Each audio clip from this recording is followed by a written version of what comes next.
The dare sounded easy at first. "Walk to the big oak tree and back," Tyler said, tossing his flashlight between his hands. "Unless you're too scared of the whispering man." All my friends laughed. I laughed too, but my stomach felt funny. Everyone knew the stories about Blackpine Forest. How people sometimes heard voices in the trees. How some kids went in and never came out. I grabbed the flashlight. "That's baby stuff. I'll go all the way to Miller's Creek." Their mouths fell open. Miller's Creek was deep in the woods, halfway to the old abandoned ranger station.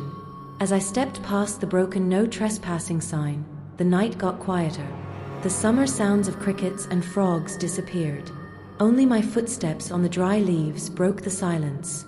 20 steps in, my flashlight flickered. I smacked it against my palm. The light came back, but now it looked yellower, weaker. Something moved in the bushes to my right. "Tyler." I whispered. "This isn't funny." No answer. Just the sound of leaves rustling, but there was no wind. Then I smelled it, like when you open a fridge that's been off for weeks. Spoiled milk and wet newspaper. My throat closed up. That's when the first whisper came. Not from beside me. From above. "Turn around." The voice didn't sound like Tyler or any of my friends. It sounded broken, like a radio with bad reception. My hands shook so hard I almost dropped the flashlight. Slowly, I looked up. At first I saw only black branches against the night sky. Then, movement. Something pale shifting between the leaves. The whisper came again, right in my ear this time. "Too late." That's when I saw it clinging to the tree trunk, long white fingers with too many joints, and above them, a face like melted wax with black holes where eyes should be. It smiled at me, and then it moved.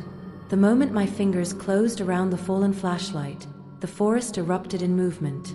Shadows detached themselves from every tree, skittering just beyond the light's edge. My sneakers slipped on damp leaves as I whirled around, the beam cutting through the darkness to reveal hands. Dozens of pale hands grasping at tree trunks, their fingers twitching like dying spiders. They weren't attached to arms, just hands growing straight from the bark, their palms splitting open to reveal glistening black eyes. The giggling rose around me in a sickening chorus, now mixing with wet and clicking sounds. I backed away until my shoulders hit something solid. Cold fingers immediately tangled in my hair. "Found you," breathed a voice from the tree behind me. I screamed and lurched forward just as something heavy dropped from above, knocking the flashlight from my grip again. It rolled, illuminating a nightmare. The creatures weren't just in the trees anymore. They crawled along the ground now, their bodies moving all wrong, joints bending in impossible directions. The one closest to me raised its head, and I saw with horror that it wore Sarah's face, or something almost like her face, stretched too tight over bones that didn't fit. "We can look like your friends." Not Sarah gurgled, black liquid oozing from its nostrils. "Would that make you stay?" The flashlight flickered. In the dying light, I saw more of them emerging, each wearing fragments of familiar clothing. Tyler's basketball jersey, Jake's lucky cap. My stomach heaved when I realized the fabric wasn't just similar, it was exact, right down to the grass stain on Tyler's left sleeve from where he'd fallen last week. The whispers became a roar. "We collect. We remember. You'll be perfect." As the light failed completely, cold fingers closed around my wrist, and I knew with terrible certainty they weren't trying to scare me anymore. They were trying to dress me. The flashlight's dying glow reflected in the creek water as I thrashed backward. My hands plunged into the icy current, fingers sinking deep into the muddy bottom. The creatures recoiled from the shore, their twitching limbs jerking like puppets with cut strings. "No, no, no," the not Sarah thing gurgled, black oil dripping from its stolen face. "Not in the water. Never in the water." I scrambled to my feet, water streaming from my clothes. That's when I saw them clearly for the first time. Dozens of the creatures perched along the bank, their two long fingers clutching at the clothes they wore. Tyler's basketball jersey hung loose on one skeletal frame. Jake's favorite cap sat crooked on another's lumpy head. But worse, so much worse, were the trees behind them. Every branch bore some terrible fruit. A fifth-grade class photo, the faces scratched out. My best friend's backpack from last year, he'd moved away suddenly. A girl's hair ribbon, still tied in a perfect bow. The whispers rose around me. We keep them safe. We make them pretty again.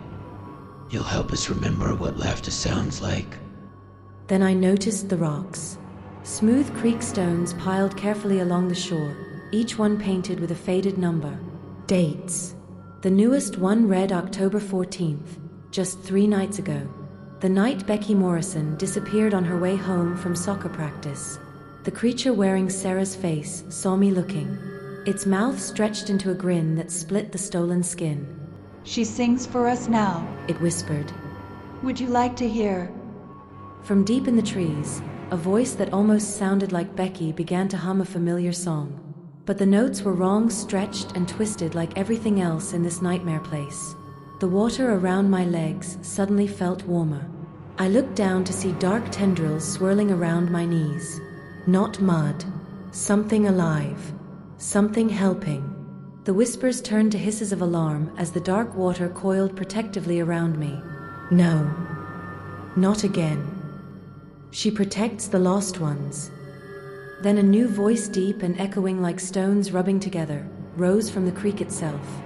Run, child, while the water still remembers what it means to be human. The creek's voice still hummed through my body as the black water whipped upward, striking the creatures with a hiss. Their stolen clothes began smoking where the water touched, threads curling and dissolving like paper in fire. The stench of burning hair filled the air. I pressed my hands against the churning water. Who are you? The answer came in sudden flashes, a yellow dress swirling in sunlight, the sharp taste of peppermint, a child's off-key singing. The creek wasn't just water, it was holding on to memories. All the memories the woods had tried to steal. A creature with half-melted features lunged from the shadows. As I stumbled back, my fingers closed around a smooth stone in the creek bed. The painted numbers June 17th dug into my palm. The moment I touched it, the forest blinked. For one dizzying second, I stood in 2 places at once, knee-deep in the haunted creek, yet also watching a sunny afternoon from long ago.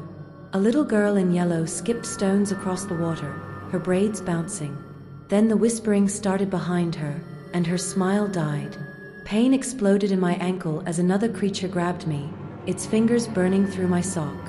The creek water flared bright as lightning, forcing it back. Follow the stones, the water murmured, its voice made of 100 whispering children. She marked the way. I looked downstream. The painted rocks I'd mistaken for grave markers now glowed faintly where the water touched them, forming a dim trail through the darkness. On the bank, the creatures writhed in fury, tearing at their stolen clothes. The one using Becky's voice screamed, its jaw stretching unnaturally wide. They're ours now. It shrieked, black liquid spraying from its mouth. As I waded downstream, the forest vomited up its collection. Forgotten treasures rained from the shaking trees, a pair of glasses crusted with mold, a teddy bear missing both eyes, a single red sneaker still tied in a double knot. Each object hit the water with a soft splash before dissolving into the current. Then the creek bent sharply, and I saw the truth beneath the moonlight. The oldest tree towered ahead, its trunk swollen with centuries of hunger. Bark peeled back in places, revealing glimpses of what grew inside, hundreds of faces pressed against the wood, their mouths open in silent screams. And at the base of the trunk, barely visible beneath the roots, fluttered a scrap of faded yellow fabric. The oldest tree shuddered as I stood before it, its bark splitting with sounds like cracking bones. The faces trapped within pressed against the wood, their silent screams more terrible than any noise. The faded scrap of yellow dress fluttered beneath twisted roots, the last piece of her the tree hadn't digested. The creek water rose around my ankles, whispering with voices that tickled my ears. "Take it," they murmured, 100 whispers becoming one. I reached for the fabric just as the forest came alive around me. Creatures dropped from the branches like rotten fruit, their stolen clothes sizzling where the water touched them. The thing wearing Becky's face lunged, its fingers closing around my wrist. I tore the yellow cloth free. The world disappeared. Suddenly I was everywhere at once, seeing through the eyes of every child the woods had ever taken. A little girl planting a sapling on a spring morning. The first time its leaves whispered back to her. The awful moment it grew thorns instead of buds. The way it learned to wear children's faces like costumes. The tree wasn't haunted. It was hungry, and we'd been feeding it for 100 years. The creek surged, forming shimmering shapes of all the lost children. Their watery fingers pointed to a dark knothole where initials had been carved long ago, the tree's only weak spot. Now, the water cried. I shoved the yellow fabric deep into the knothole as the creatures swarmed me. For a breathless moment, nothing happened. Then the oldest tree screamed with 1,000 voices. Real screams, human screams, erupted from its trunk as the trapped faces pushed through the bark. The creatures howled, their stolen skins burning away to reveal knotted branches beneath. The creek roared to life, sweeping me up in its current as the tree split apart with a sound like thunder. Faces burst free in flashes of light, each one joining the rushing water. The forest shook as decades of stolen memories flooded back. I woke coughing at the edge of Blackpine Forest at dawn, dew soaking my clothes. The broken no trespassing sign lay beside me in the mud. And out over Miller's Creek, where the morning mist danced on the water's surface, I saw them. Hundreds of tiny lights, swirling like fireflies. One last laugh echoed across the water. Then silence.